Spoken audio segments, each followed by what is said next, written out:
Pemirsa, 5 jam menjelang malam pergantian tahun. Selalu ada momen krusial untuk berhenti sejenak, menoleh ke belakang, dan merefleksikan kembali perjalanan yang telah kita lalui. Di tahun 2025, panggung politik Indonesia benar-benar menyajikan dinamika yang tak terduga dan syarat makna. Mulai dari manuver koalisi, keputusan strategis hingga resonansi kebijakan yang langsung terasa di masyarakat. Semuanya adalah babak penting dalam narasi demokrasi kita. Lalu apa makna dan pelajaran yang bisa kita petik dari apa yang terjadi di tahun 2025 untuk menatap tahun yang baru 2026? Malam ini Arah Angin mengajak Anda untuk merefleksikan politik akhir tahun 2025, membaca makna di balik peristiwa. Tentunya bersama 3 narasumber yang sudah hadir di studio. Saya akan sapa terlebih dahulu ada Bu Linsi Afsari Putri, tenaga ahli utama kantor staf Presiden. Selamat malam Bu Linsi. Selamat malam, Mbak. Terima kasih sudah hadir di TVRI. Lalu ada Profesor Lely Aryani, pakar komunikasi politik LSPR. Selamat malam Prof. Selamat malam Mepi, Linsi dan Mas Adi. Dan Terima kasih juga TVRI. Sudah hadir di TVRI. Waalaikumsalam. Lalu ada Mas Adi Prayitno, Direktur Eksekutif Indikator Politik Indonesia. Selamat malam Mas Adi. Selamat malam Mbak. Assalamualaikum warahmatullahi wabarakatuh. Waalaikumsalam warahmatullahi wabarakatuh. Terima kasih sudah hadir di TVRI. Kita akan membahas dan merefleksikan dinamika politik sepanjang tahun 2025. Jadi saya ingin langsung ke Bu Linsi. Sepanjang tahun 2025 ini kan banyak dinamika politik yang terjadi. Nah, apa kemudian catatan paling penting pemerintah dari sisi politik tahun ini? Ya, mungkin awalnya saya harus menyampaikan dulu gini bahwa kita ini harus melihat dari 2 sisi itu ya. Satu sisi kontestasi politik dan juga satunya adalah kinerja pemerintahan. Artinya bahwa dalam jalannya pemerintahan ini dinamika politik itu suatu keniscayaan. Tapi pemerintah mencoba untuk selalu on the track gitu ya, fokus pada kinerja pemerintah. Maka yang menjadi catatan kami bahwa Pak Prabowo menyampaikan kepada semua pembantu-pembantunya di pemerintahan untuk fokus kepada program-program prioritas gitu ya, program-program yang harus berdampak langsung ke masyarakat. Jadi catatannya itu tidak menoleh ke sana sini, artinya fokus kepada capaian-capaian sehingga tidak ada lagi istilah sekedar omon-omon. Fokus pada capaian. Jadi di dalam catatan itu apa kemudian capaian yang paling signifikan kalau menurut pemerintah? Oke, baik. Saya bicara harus pakai data di sini ya, bahwa indeks kepercayaan publik terhadap kinerja presiden terakhir dengan cut off di November 2025 ini berada di 77,7%. Ini kita bisa ambil dari surveinya LSI Indikator gitu ya. Artinya di sini terlihat pemerintah selama setahun ini sudah berjalan cukup baik dengan adanya survei tersebut. Kemudian penyerapan APBN pada periode akhir tahun menunjukkan komitmen eksekusi program prioritas. Antara lain penyerapan dari belanja modal per 30 November itu sudah mencapai 95,1% data dari Kemenq. Dan semua kementerian lembaga diarahkan oleh Presiden untuk mengutamakan program hasil terbaik cepat yang tadi saya sampaikan agar manfaatnya dirasakan oleh masyarakat. Baik, terima kasih Bu Linsi. Saya beralih ke Mas Adi dulu. Mas Adi melihat berbagai peristiwa politik yang terjadi di sepanjang tahun 2025, apa kemudian catatan penting dari Anda? Yang jelas secara prinsip koalisi mayoritas yang telah dibentuk oleh Prabowo Subianto dan Gibran Rakabuming Raka ini kan terbukti ampuh ketika melihat semua kebijakan-kebijakan politik strategis pemerintah itu on the right track. Soal program makan bergizi gratis, terkait juga soal koperasi desa merah putih, sekolah rakyat dan seterusnya. Ini agak sedikit berbeda dengan awal-awal Jokowi 2014 menjadi presiden yang pertama, di mana penuh dengan gejolak karena parlemen saat itu dikuasai oleh oposisi, sehingga kebijakan-kebijakan Pak Jokowi hampir setahun penuh itu selalu mendapatkan resistensi dan perlawanan yang cukup luar biasa. Tapi di akhir tahun 2025 ini secara politik kita menyaksikan secara terbuka betapa koalisi besar, koalisi mayoritas yang dibentuk oleh pemerintah itu terbukti mengkomunikasikan antara kepentingan eksekutif dan legislatif. Meski pada saat yang bersamaan kalau kita mau jujur sebenarnya di Agustus akhir kemarin ya, di bulan Agustus kita menyaksikan bagaimana ada gejolak politik itu justru yang kemudian lahir dari aktor-aktor non pemerintah, dari aktivis, LSM, gerakan civil society yang waktu itu memang melihat resultantenya adalah sebagai ekspresi kemarahan terhadap sikap politik DPR yang dalam banyak hal dinilai tidak mencerminkan aspirasi masyarakat. Artinya kalau kita mau bicara tentang secara politik, semua partai, semua kekuatan politik yang ada di parlemen saya kira memang sudah tegak lurus dengan pemerintah. Jadi ada mutual interesting dan mutual understanding yang saya kira ini sebenarnya sangat produktif untuk kepentingan-kepentingan pemerintah. Meski pada saat yang bersamaan kita tentu sangat layak untuk meratapi soal noda demokrasi selama setahun ini, adanya peristiwa kerusuhan dan kegaduhan akhir Agustus yang saya kira ini tentu harapan terbesarnya jangan lagi terulang, karena aspirasi-aspirasi publik saya kira sudah mulai bisa disampaikan begitu luar biasa gitu ya. Dan kita tentu berharap peristiwa Agustus itu adalah menjadi satu guidance bagaimana pemerintahan, DPR dan semua unsur kekuasaan di negara kita semakin responsif untuk menjawab semua persoalan-persoalan yang ada di masyarakat itu secara politik. Dan secara ekonomi memang kita tahu bahwa angkanya kan kurang lebih sekitar 5,8%. Ini memang tidak terlampau prestisius tapi juga tidak terlampau buruk.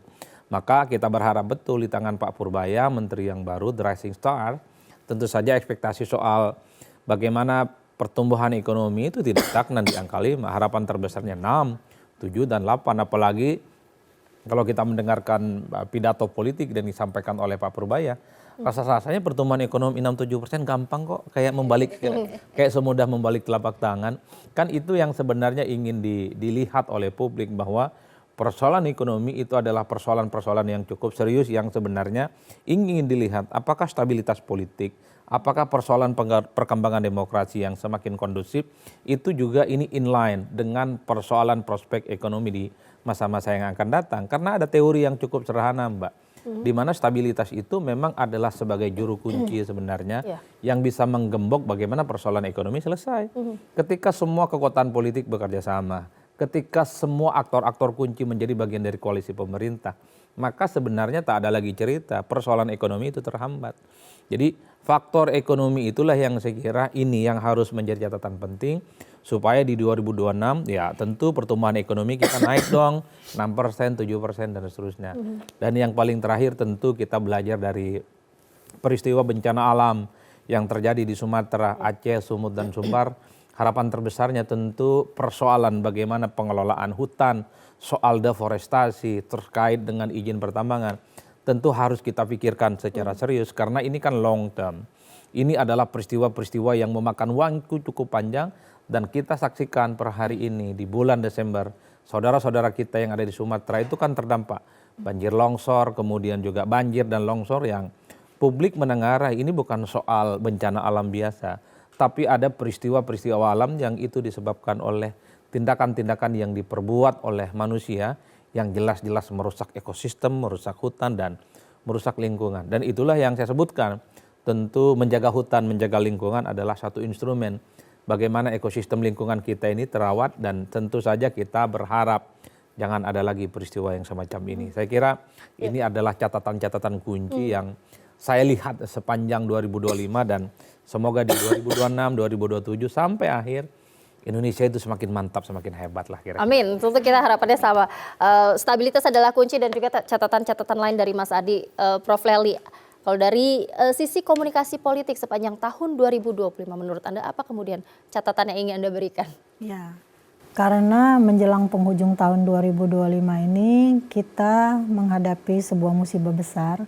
Saya ingin mengucapkan bela sungkawa kepada sanak saudara kita semuanya, sebangsa dan setanah air yang ada di Sumatera yang mengalami musibah dan bencana ini. Mudah-mudahan ini menjadi pelajaran bagi kita semua, terutama bagi pemerintah untuk mulai menelisik kembali apa penyebab dari semua ini. Karena kita tidak bisa mengandalkan pada takdir Tuhan semata. Jadi ini catatan maha penting saya kira di penghujung tahun 2025 ini pada akhirnya Tuhan memberi teguran kepada kita semua, mangga tahun depan harus lebih baik lagi, telusuri semua sebab musabab cikal bakal terjadinya bencana itu. Mudah-mudahan ini tidak terjadi. Kenapa dari situ?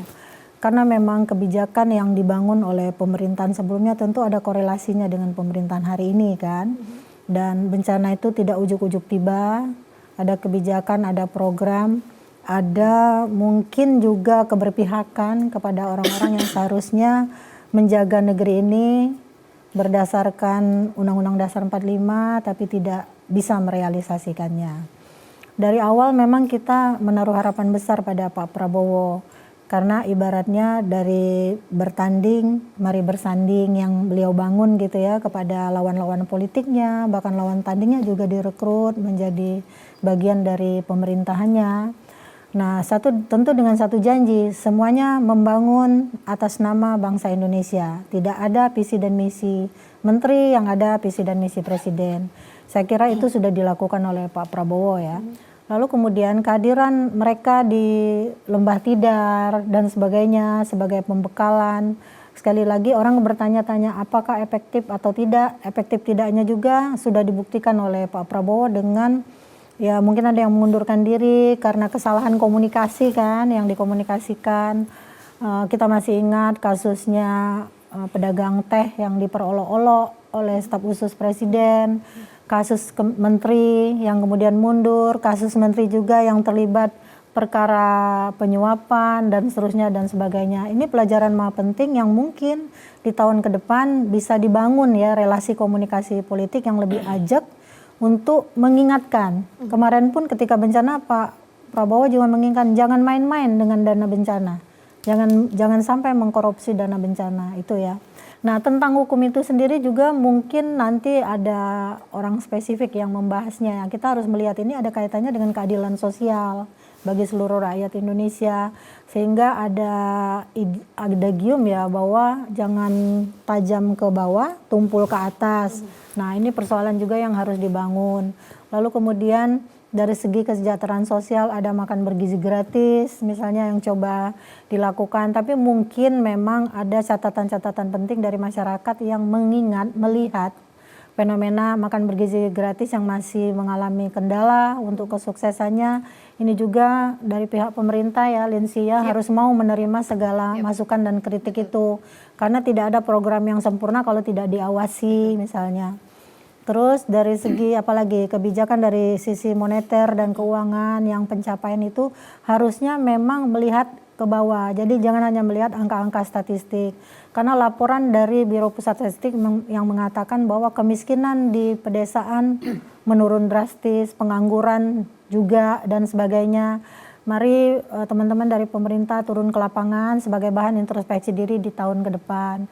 Jika angka-angka statistik itu misalnya sifatnya dianggap manipulatif, mari bekerja lebih keras. Jadi semuanya ada refleksi, membaca semua angka-angka itu bukan hanya melihat angka secara kuantitatif, tapi melihat angka di balik makna. Benarkah sekian persen kalau ini menjadi sebuah tradisi laporan dari bawah, asal Bapak senang kita laporin aja yang bagus-bagus misalnya kan. Maka itu jadi pelajaran juga bagi teman-teman yang matanya kacanya banyak sekali hari ini. Staf khusus, komunikasi pemerintahan, deputi, semuanya harus bekerja keras. Jadi bukan hanya mengandalkan Pak Prabowo. Dan ingat ketika kemarin Pak Prabowo rapat di daerah bencana, jangan menganggap semua yang hadir di sana bahwa setelah rapat jadi selesai. Nggak boleh seperti itu. Karena ini membutuhkan realisasi. Kemarin ada yang dianggap kota zombie karena belum terdampak pada bantuan dan sebagainya. Ada model-model komunikasi kebencanaan, komunikasi risiko yang ternyata tidak bisa dibaca, mitigasi bencana, misalnya early warning system dan sebagainya. Semuanya itu yang masih belum berjalan, tahun depan harus berjalan. Karena Indonesia katanya rawan bencana.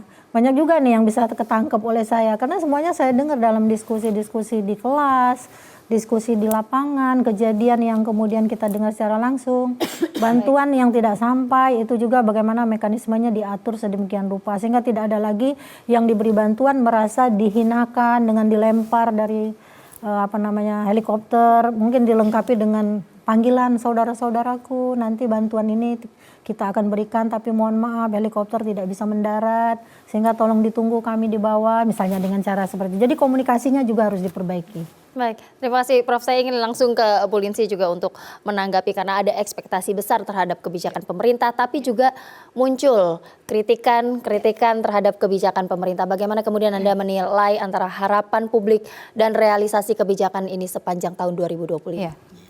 Baik, terima kasih Mbak Happy, juga terima kasih Prof. Lely dan juga Mas Adi, serta juga tentu saja kepada masyarakat atas setiap kritik yang disampaikan gitu ya. Apa yang tadi menjadi masukan dari Prof. Lely, Mas Adi dan juga masyarakat itu menjadi early warning bagi pemerintah tentu saja.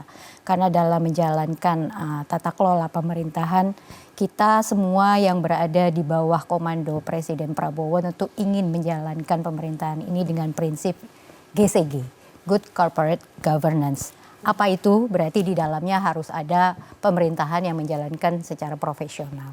Kemudian transparansi kepada publik dan terakhir tentu saja ada pertanggungjawabannya. Sesuatu yang dipertanggungjawabkan berarti harus sesuai dengan realita ataupun implementasi di masyarakat. Pak Prabowo dengan optimismenya gitu ya, semua arahan-arahan yang disampaikan maka harus diserap dengan baik dan diimplementasikan oleh teman-teman di kementerian lembaga gitu ya. Jangan ABS tadi yang disampaikan oleh Prof. Lely. Itulah kemudian fungsi kami nih. Antara lain KSP, Setkap dan lain-lain yang kemudian kita menjaga Pak Presiden. Artinya kita memberi feeding pada Pak Presiden sesuai dengan fakta di lapangan. Ketika laporan-laporan masuk dari kementerian lembaga, tidak serta-merta diterima begitu saja. Ada kami yang kemudian akan memverifikasi, baik verifikasi data maupun ke lapangan. Kami turun langsung ke lapangan gitu ya. Apakah sudah sesuai datanya misalnya sekian, tapi kami sampaikan, Pak, kenyataan di lapangan masih begini. Berarti masih harus ada perbaikan, penyesuaian. Fungsi KSP di situ. Karena kami adalah delivery unit presiden khususnya untuk program prioritas. Kamilah yang akan berfungsi sebagai akselerator gitu ya. Apabila memang ada hal-hal yang dirasa masih mandek nih, butuh percepatan, apa yang menjadi hal. Kami akan undang teman-teman dari kementerian dan lembaga yang terkait. Misalnya bicara program MBG kan tidak hanya BGN yang bertanggung jawab di situ. Ada kemudian Kementerian Kesehatan, kemudian juga Menko Pangan gitu ya, dan pihak-pihak terkait lainnya termasuk Pemda. Maka kami undang semua ke Binagraha, kami urai satu persatu apa yang menjadi permasalahan. Kita urai the bottleneckingnya dan juga akselerasinya. Jadi sekali lagi terima kasih. Kritikan itu menjadi sebuah Ketika diundang ada perdebatan nggak? Oh ya, itu pasti Prof. Karena kami harus mencari tahu pasti. Kadang ini tidak di kami, masalahnya di sana. Nah, kadang begitu, kadang mereka saling menunggu. Itulah fungsi kami kemudian menjahit. Kami menjadi fasilitator. Itulah adanya KSP, kemudian ada juga Setkap. Sehingga selalu bisa menemukan solusi. Betul. Ya. Intinya pemerintah tidak anti kritik ya. Tidak sama sekali. Baik. Kita butuh. Butuh kritik. Kita akan jeda terlebih dahulu, pemirsa jangan kemana-mana. Kami akan kembali usai pesan-pesan berikut ini.